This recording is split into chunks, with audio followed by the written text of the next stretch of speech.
Satisfaction, c'est le maître mot du vernissage de la sortie de résidence du projet Héritage visuel ce 3 mai. Après que chaque artiste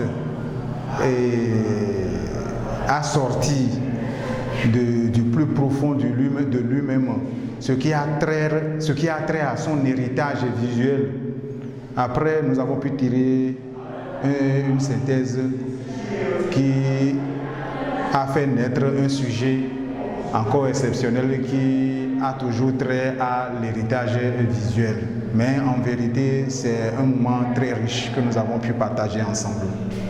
J'ai profité d'un certain brassage culturel pour asseoir ce que vous avez derrière moi, cette œuvre. Une expérience édifiante pour la plupart des participants. C'était une expérience magnifique. C'est vrai qu'il y a le stress du travail parce que produire ces œuvres en 2 semaines, c'est pas toujours facile, c'est beaucoup de stress. Mais j'ai cette chance-là de collaborer avec des artistes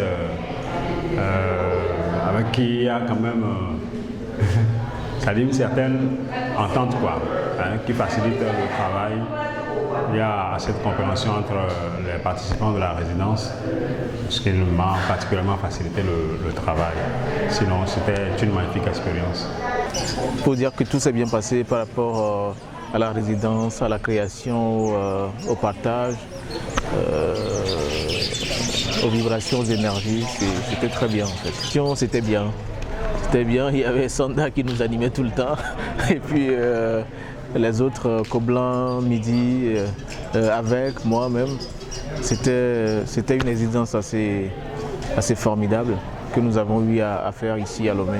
L'ambassadeur de l'Union européenne au Togo, bras financier du projet Togo Créatif, se réjouit du brassage culturel engendré par Héritage visuel.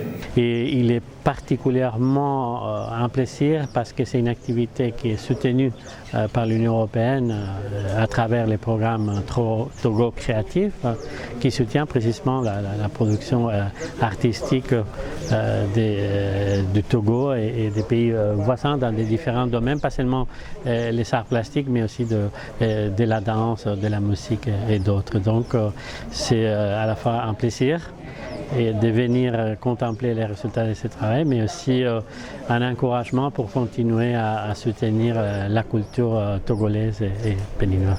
L'exposition Héritage visuel reste accessible au public jusqu'au 12 mai à Lomé. On vous souhaite la bienvenue à cette soirée magnifique de restitution de ce beau projet Héritage visuel.